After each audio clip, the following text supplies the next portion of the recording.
All right, we are live. It is Winning Wednesday once again. I feel like, I don't know, like 7 days is on like supercharge. It goes by so fast. Yes. All right, so I'm going to try something here, Jeannie. I'm going to share this into my group. Okay. So if you want to share the broadcast anywhere, go ahead. Let's see if it works. All right, Let's see. share, copy link. All right, guys, hang with us just a second. We're playing with technology. If you are here, all right, what's happening? All right. Are you going to work for me? Group. Let's try that. All right. So if you guys are here, say hello. I promise we're going to get this party Welcome, started. everyone. Yes. Welcome. It's Sonia and Jeannie. Hello, everyone. Hope you're having a great week so far. And if you're in Florida, I hope that you're staying safe. yes. And finally, I got the technology to work. Yay. Yay, me. All right, so this is another edition of Winning Wednesday. If you guys are here with us live, I see we have some people on. So do not be shy. Say hello. Let us know where you are watching from. And if you're on the replay, make sure to drop a replay in the comments so we can say hello to you as well too. So we are excited about this topic today. We've been talking a lot about GLP-1 because it's literally sizzling hot topic, but not just because of that, but because we've got some really exciting things to share with you. But is GLP-1 the hormone for a healthier you? So we're going to like dig a little bit into the science, and then we're going to talk about some strategies to increase GLP-1. All right. So you ready Yes. are you ready for some football? I'm That came to my head. ready for that too. Yes, me too. I'm ready for a good Packer game this weekend. Although I know you're a Ravens fan, right? I'm a Ravens fan. Well, Yes. Lamar Jackson is actually my quarterback on my fantasy team. So I root for the Ravens too. So Oh, good. Yes. enough football talk. All right. So we're going to talk about GLP-1. So GLP-1, for anyone that has been living under a rock and doesn't know what it is, it's amazing how many people have reached out to me and have said, like, what is GLP-1? I know you're talking about it a lot, but what is it? So it actually stands for glucagon-like peptide dash 1. So glucagon-like peptide 1. So it is a peptide that is a hormone that is produced within your gut. We make it, our bodies have it, plenty of it if we're super healthy and young and not overweight. But as we get older and as we gain weight, our own production of GLP-1 goes down. So what does GLP-1 do? So GLP-1 does a lot of things, but in context of this conversation and where you hear about it a lot are in relationship to weight loss and also blood sugar. So a lot of these GLP-1 medications, the Ozempics, the Wegovy's, the what's the other one called? Mounjaro, tirzepatide, semaglutide, they're all interchangeable terms, generic and brand name, of course, were originally started for people who have diabetes. So Ozempic came out, and then there's an oral form called Rybelsus. Some of these have been around. The first GLP-1 came out a long time ago when I was still practicing as a dietitian and a diabetes educator. I still have my credentials, but when I was actually in practice, there was a drug called Victoza. And Victoza was, I believe, the first GLP-1 medication. So they've been around. This is not new science. Right. But what they've uncovered is how effective they are for helping to reduce blood sugars and reduce insulin levels for somebody who has insulin resistance. And when we look around the world today, especially in North America, there's a lot of issues with people being overweight and people trying to eat the right foods and exercise and all the things that are on the list that as a dietitian, I was taught once upon a time. Well, if you're a woman over 40, particularly, most of that stuff, not that it's not important, but it's not enough. It is not enough for weight loss. And, so we have that in the background and our hormones changing. And so it's like this perfect storm of people saying, I can't lose a pound, right? So if you've been there and you feel like, hey, you know what, this is me, and you can relate to what we're saying, drop it in the comments below. Let us know how many pounds you're looking to lose, how much you've struggled. I know that as someone that's dealt with, healing from toxic mold, at one point it had made me gain 40 pounds. And I've taken most of that off again, but I'm still working on it. And thankfully, I have some new tools. But, there are so many things in this world that create problems. It's not just your food and the fact that you're not going to the gym enough. So I just wanted to set the stage with that because I think it's important for people to understand how important GLP-1 is. So fast forward, what's happening in the body when we're over 40? As I mentioned, hormones are changing, right, Jeannie? Absolutely. Yeah. And I know you had some challenges with weight loss a number of years ago, and you Yeah. did some things and you were able to take off. How much weight did you lose? I lost 35 pounds. But I will say, you know, um, it started with working on my stress. So I think a lot of people when they look at weight loss, they try to do too much at one time. Mhm. And then it just doesn't work and they get frustrated and they quit. And I Right. will say this, you have to look at this as a journey.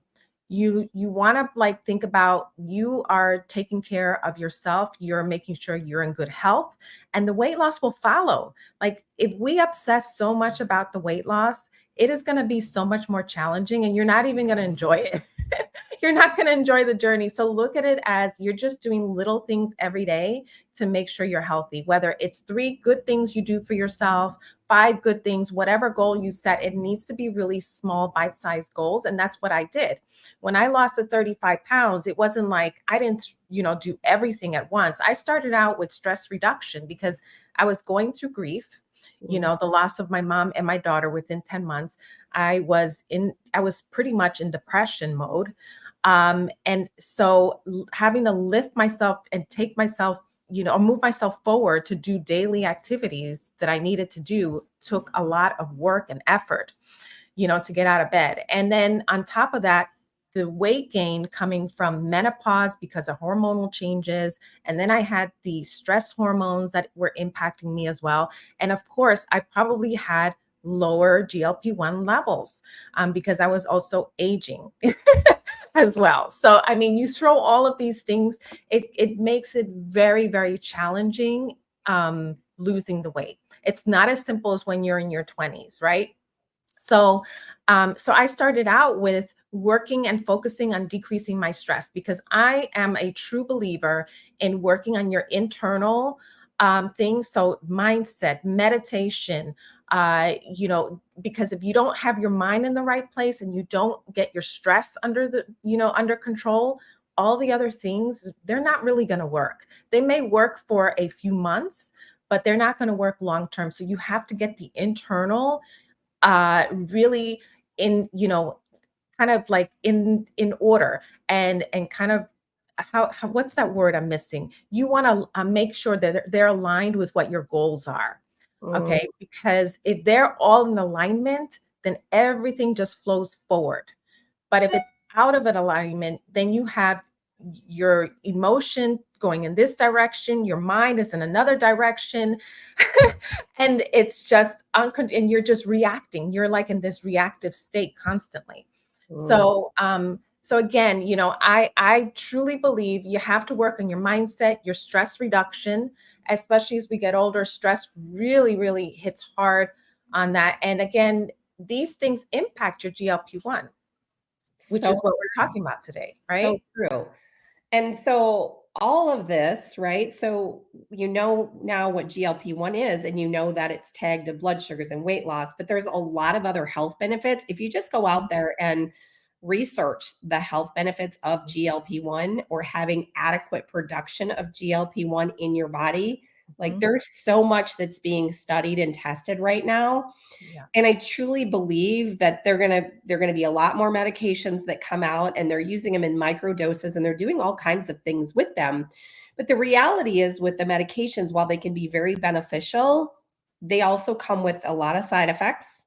A Mhm. lot of them are dosed at too high a levels, and they come with a hefty price tag if your insurance doesn't cover it, right? So They are an artificial source of GLP-1. So our bodies make GLP-1. When you use the medication, you're injecting more GLP-1 and artificially taking your body down a pathway to achieve an outcome, Yeah. right? So that's not what we're talking about today.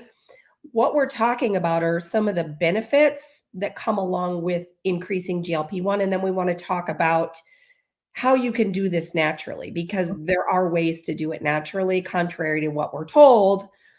And so, Jeannie, there are some other benefits that increasing your GLP-1 are associated with. Tell us a little bit more about some of those benefits. Yeah. So eating, and you're talking about the diet, the nutrition, and all of that. Well, before we get to the solution, Oh, so yeah. What are you talking about? what are some of the health benefits of having adequate GLP-1? Oh, yeah. Sorry, I have my dog here, and she keeps, you get distracted, Hi, and Luna. I have to tuck mine away or she'll start barking her head off. Oh, hi, so Luna. I got a little bit distracted. Is she gonna be shy or is she camera shy? No, she's not camera shy at all. Ruby makes me give her a cookie. Like she'll do anything for, like photos, video op, whatever I need her for. But the minute I'm done, she needs a cookie. That's right. Yes. Yep. Oh, how sweet. Hi, Luna. So All right. I'm so sorry. Okay, so so the benefits of having GLP-1 levels. So if we go back, if you're noticing a pattern here, the things that we are seeing to be beneficial to our health and decreasing inflammation and decreasing risk for disease, it's all coming from the gut. Did you notice that? Like I think it's amazing that we're really going down this path of we have a lot to discover about the gut. And GLP-1, because it's a hormone that is made, it's in the gut, it's made by a strain of probiotic called Akkermansia that increases GLP-1 production. And what it does is the benefits of it is it helps us age better. Okay, because we are going to age, but we're not going to look that age. So we'll look younger. We will definitely be able to maintain our weight. Granted, if you're doing all the right things and you have the GLP-1 levels that you need to have, that optimal level, you're going to be at a better weight, a healthy weight. You're going to get your blood sugars under control, right? Because what drives blood sugar storage is constant insulin, going into your bloodstream, and rate, the insulin being released into your bloodstream is going to trigger fat storage. But you're also, because it's released, it's because you had glucose, blood sugars in it going on, and that causes eventually insulin resistance and diabetes or prediabetes, right? So it helps to manage your blood sugar, curb your appetite or your cravings specifically. So if you have sugar cravings, salt cravings, it's not you. Like, it's all of us. And again, it's because of that GLP-1 reduction that's going on, but it's also the other hormones too that play a role. But if you have the adequate amount of GLP-1, a lot of these things you'll notice will start to kind of dissipate, and you're able to control it better you So know true. So true. And that's yeah. why, like, when you think about when we were younger, Hmm. most of us could eat whatever, we were active, we didn't have weight problems. Hmm. When you're young and your body is functioning at optimal levels, you make plenty of GLP-1. Yeah. So now, years later, it's kind of funny because for many years, we used to accuse people who were overweight of constantly eating, and that's not always the case. Okay. But what happens when you are overweight, everything starts to spiral out of control, right? So what comes first, the chicken or the egg? The poor blood sugars, the being overweight, they go, it's like a seesaw that goes back and forth, right? And you're constantly like a cat chasing its tail. So those are some really good benefits, but to Jeannie's point, it all starts in the gut. So Mhm. one of, the Akkermansia, but also bifidobacterium, if you look at the two most beneficial strains of bacteria that most overweight or diabetic people, or even people headed down that road with insulin resistance, the two strains that are most depleted are Akkermansia and Bifidobacteria. Mm. So if we can do things to essentially work on that, then we produce more GLP-1. And when we produce more GLP-1, we lose the weight, we have better gut health, we reduce inflammation. We have, I mean, they're even doing studies on GLP-1 as it relates to cognition and prevention of Alzheimer's disease. This is not medical claims, so full disclaimer, we're not giving you medical advice, but knowing that when you give your body the right building blocks, then beautiful things can happen. Reduce the effects of cardiovascular disease, slowing the progression of, just different diseases that are rooted in inflammation. And that's pretty much every disease, Everything. Yeah. right? So it all tracks back to the gut because 80% of your immune system is in your gut. And so if we've got bacterial, imbalances, or we're missing the beneficial bacteria that we need to be lean and healthy, control our blood sugars, optimize our gut health, and prevent inflammation, all these things, then we've got problems, right?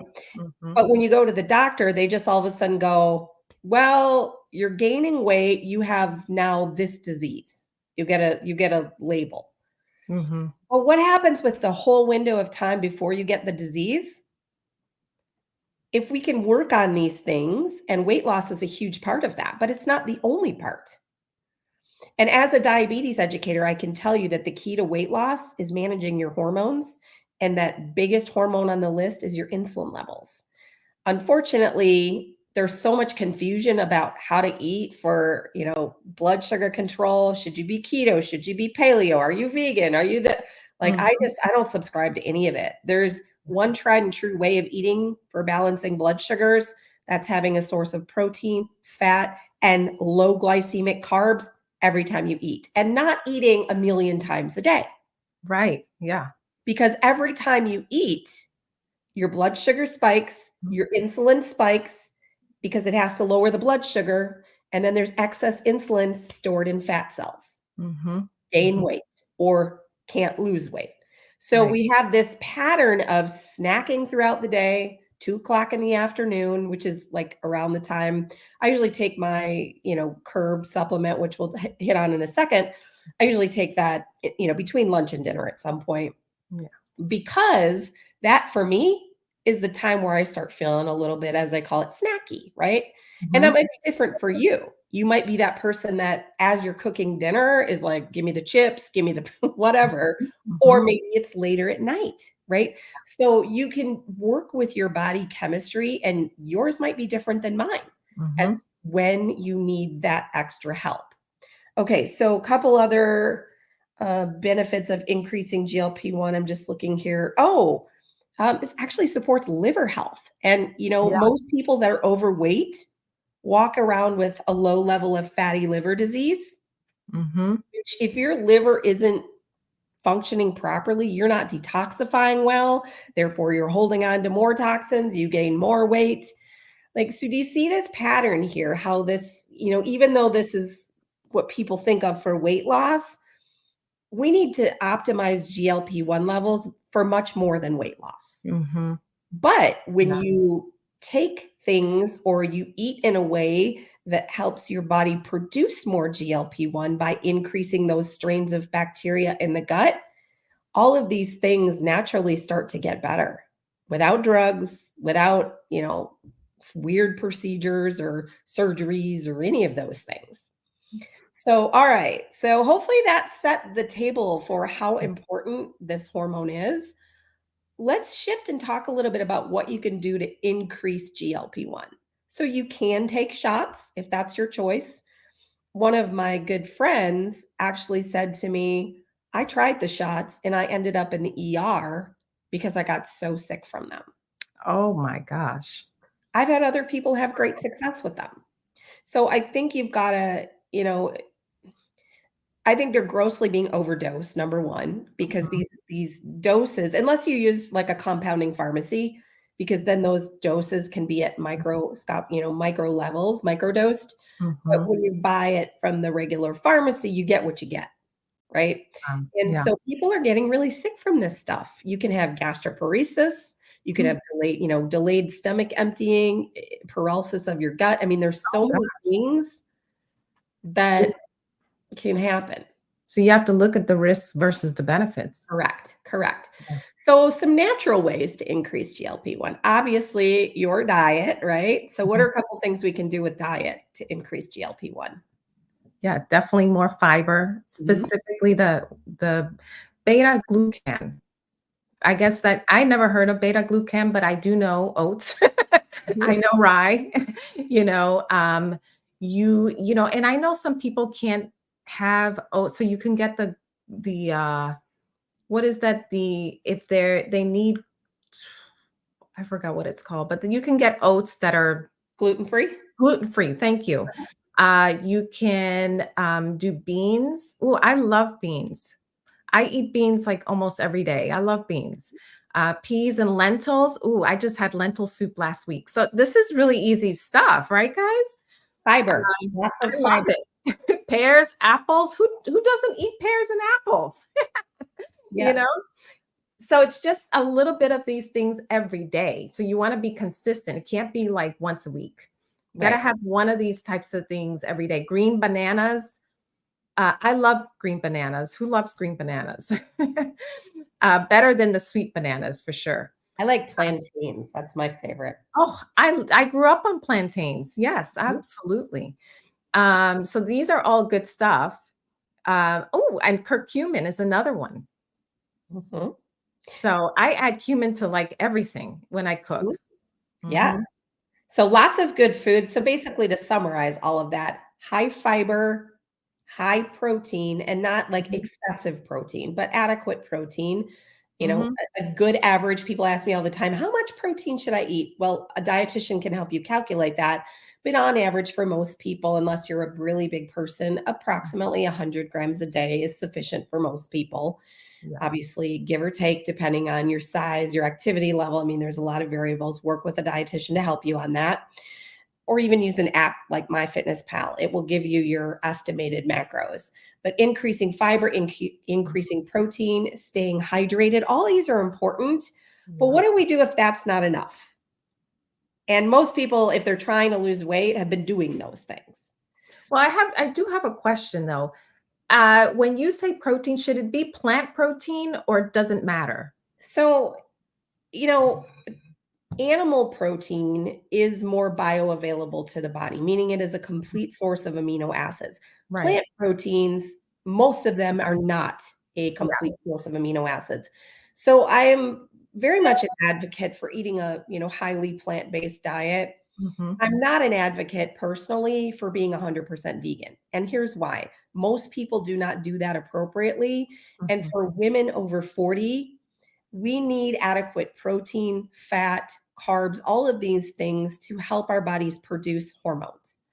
mhm, And, when the hormones are declining and then you're trying to eat a vegan diet, you're not giving yourself the right building blocks that you need. However, disclaimer, if you are eating plant protein, not the junky impossible burgers and the tofu, or not tofu's okay because it's actually a whole soy, but mhm. like the soy processed burgers and all of those Processed stuff. plant-based substitutes are not good. Yeah. Plant-based diets were supposed to be with a basis of vegetables, and vegetables do contain protein, but not enough protein that most people are going to have the benefits of the GLP-1 production we're looking for. So I Okay. like grass-fed meats. I Mm, like, of course, wild caught fish from a good source, right? And mhm, not doing a lot of high mercury fish like tuna. mhm, We can, of course, use protein shakes. I like a grass-fed whey or a high-quality plant-based protein. When you drink a plant-based protein shake, it's usually a blend of different plant proteins to complete the amino acids because your animal sources have all of the amino acids. Yeah. Your plant-based foods have some amino acids, so you need to actually make sure you're getting them from You have to multiple combine sources. them. Yeah. Yeah, Fred. Hey, Fred, how are you? Fred says seeds for protein. Yeah, seeds are a great source of protein, but they're Mhm. also high in fat, right? So you have to eat a lot of seeds to get the same amount of protein as 4 ounces of grass-fed steak, right? So Right. there's a fine balance between, I don't think everyone needs to eat 12 ounces of steak for dinner like the Mhm. carnivore diet. Like I don't believe in any of that. I don't subscribe to Right. that. Yeah. Because one of the most important things for increasing GLP-1 production is to make sure you have adequate resveratrol and other antioxidants. So if Mhm. we're eliminating all the plants like the carnivore diet does, well, now they're saying it's okay to eat fruit. I Not sure how that's carnivore. don't know. Fruit and honey. Like, how Oh, is that interesting. carnivore? Okay. Like, carnivore is supposed to be all All animal, meat. right? Yeah. All animal. Yeah. I'm like, okay, so somebody's already changing the rules, right? So that's what It's too happened. hard to do. That's why people like me that are dietitians, we just throw our hands up in the air and we're like, okay, what is the latest, pardon my French, bunch of shit we're going to hear this year, right? Right. I just That's laugh at it all, right? Because if you look at and analyze any diet, there's good things about any one of them, right. right? It's Yeah. figuring out what works for you.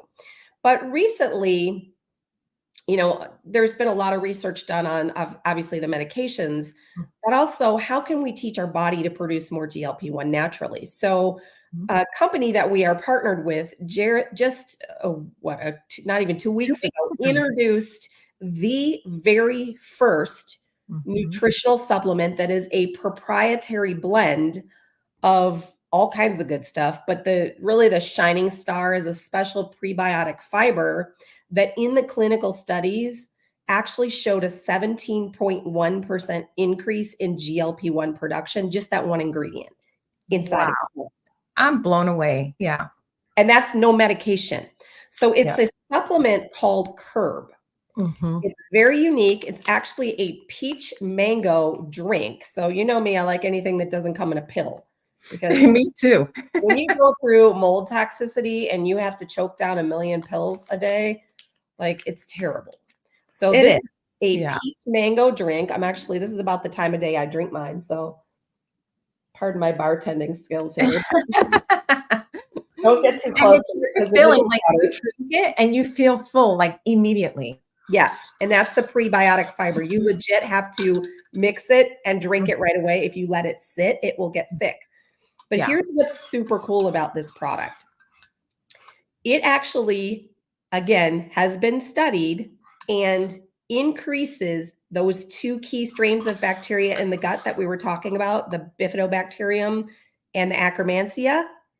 It has been proven to increase those two strains of bacteria, which means you increase your natural production of GLP-1, not synthetically, Mhm. naturally. Just by drinking this, obviously, it is a key to the puzzle. It is not the puzzle. So you cannot continue to eat like crap and then just drink the curb and think like everything's going Right. to be fine, right? Yes. Yeah. So I have been using it now for the last, I don't know, week and a half, not even barely over a week. And I'm sorry if you're hearing me stir. I want to make sure I get it all stirred in. But Mhm. immediately within 2 days, I noticed a dramatic drop in my appetite because I'm that person that tends to crave things in the afternoon. And that's why I drink this in the afternoon. So you can either have it, again, whenever you feel like the temptation to snack, Mhm. or you can have it 30 minutes before a meal.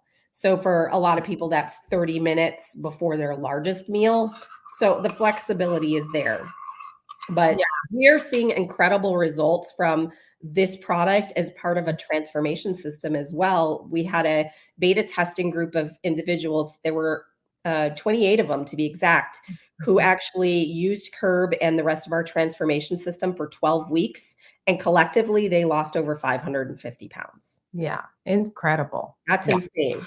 Yeah. All right, I'm going to drink this, Jeannie. So keep Okay. talking. Tell us what you've noticed. So what I drink mine between 2 and 3 o'clock in the afternoon, And that's usually the time that most people start to want to snack, because it's after lunch, a couple hours after lunch, you're still not ready for dinner yet, and you start craving things. You're working, and so you're just looking for something to snack on. Mhm. And this is where that snack ends, because instead of reaching for a snack, I'm drinking my curb. I feel full immediately. And I will say it lasts a good couple of hours. And by then, it's already time, almost time for dinner. And so I'm ready to have dinner when the meal is, when it's time to, meaning there's no snacking in between, there's no extra things going on. It's like I'm having breakfast, lunch, dinner, and that's pretty much it. I do love to have my cup of tea in the evenings, but that's it. I don't crave a whole lot of things. Um, I will say, some people are big snackers in the evening, like after dinner. Mm. This will definitely help, because if you eat your dinner and then you start craving something, instead of going for that specific thing you want to have the curb, and you'll feel pretty full until bedtime and you won't even think about it. And it's good too. It's a peach mango drink. And so Mhm. it's, nice for people that want to crave or have cravings for something sweet after dinner. Yeah. Yeah. A good one. So this is it. It is an incredible product. If it's something that you guys would like information on, just go ahead and drop info in the comments or reach out to us. We'd be happy to share more. But as a dietitian, I do not talk about products that aren't backed by science and that have not transformed me personally or transformed lots of other people. And this is new. So I Mhm. didn't even begin to talk about it right away until I had it in my hands because Yeah. I don't talk about products based on hyperfomo. But there actually was, and we shared this last week, there is a third party resource. I don't know what you really call it, but if you follow Instagram or TikTok, go out there and follow Price Plow. He is a very well educated individual who studies nutritional products. He's not affiliated with any company. He has made multiple videos on Curb saying that this is an absolute game changer Yeah. for a ton of people. And he's not paid, not sponsored, not anything. He is literally just talking about how this product right here is changing people's lives. Yeah. And we're just really excited about it because I don't talk a lot about weight loss because I believe in getting the body into optimal health. And as we age, giving our bodies the tools that it needs to thrive in our Yeah. older years instead of like all of a sudden have a disease, right? Mhm. And so you hear me talk a lot about holistic anti-aging, collagen, right? Same thing, backed by Mhm. science. When Yep. people ask me if they can just get a powdered collagen from Costco, I'm like, I can't even give you a recommendation there because Yeah. I only talk about things that are backed by science. So I'm And I'm excited with about this. Yeah, I'm with you, Sonia. Like I'm a big skeptic when it comes to supplements. I Mhm. mean, the supplement industry is huge. And so you have to really like look at the science, look at the ingredients, like make sure that it's something that fits you. And it took me a while to find the products that work for me and that I saw changes. And I will not share things that don't work for me. As I So always say, I'm right there with you. so Yeah. true. I always tell people like the supplement industry is like the wild, wild west. Yes, it What's really good is. this week? Like, what's some random influencer talking about this week, right? And so it really is a game changer. And we hope that, you took all of this information and regardless if you try Curb or not, Mhm.